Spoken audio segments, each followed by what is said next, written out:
Hi guys, മഴ തോരും മുമ്പേ latest പ്രമോയിലേക്ക് എല്ലാവർക്കും സ്വാഗതം. അങ്ങനെ ബബിതയും കൃഷ്ണമോളും ബാലചന്ദ്രനും അലീനയും ഒക്കെ നിർബന്ധിച്ച് അവർ ഭക്ഷണമൊക്കെ കഴിച്ച് എഴുന്നേൽക്കുന്നു. പിന്നീട് ബാലചന്ദ്രൻ ഷാജിയെ കണ്ട് സംസാരിക്കുന്നുമുണ്ട്. എല്ലാവരും യാത്ര പറഞ്ഞ് ശരണ്യയെയും അമ്മിയെയും വീട്ടിലെത്തി ആ വിശേഷങ്ങൾ മുഴുവൻ ശരണ്യയുടെ അച്ഛനെയും ഗോപനെയും പറഞ്ഞു കേൾപ്പിക്കുന്നു. അന്നേരം ശരണ്യയുടെ അച്ഛൻ ചോദിക്കുന്നുണ്ട്, അവിടെയുള്ളവർ അലീനയോട് എങ്ങനെയാ പെരുമാറുന്നത് എന്ന്. അയ്യോ, അത് വലിയ വീടാണെന്നേ ഉള്ളൂ. അവിടെ രോഹിത്തിന്റെ 2 പെങ്ങന്മാരുണ്ട്. അവർ അലീനയെ സ്വന്തം ചേച്ചിയെ പോലെയാണ് പെരുമാറുന്നത്. ഭക്ഷണമൊക്കെ മുറിയിൽ കൊണ്ടുപോയി കൊടുക്കുന്നു.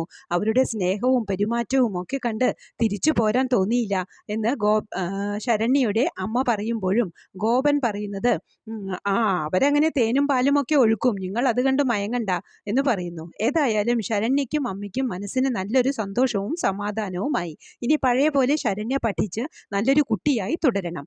അതാണ് നമ്മൾ പ്രേക്ഷകരുടെയും ആഗ്രഹം, അല്ലേ? ഇതൊക്കെയാണ് പ്രമോ ആയി കാണിച്ചത്. പ്രമോ ഇഷ്ടമായെങ്കിൽ ലൈക്ക് ചെയ്യാനും ഷെയർ ചെയ്യാനും സപ്പോർട്ട് ചെയ്യാനും സബ്സ്ക്രൈബ് ചെയ്യാനും മറക്കരുത്.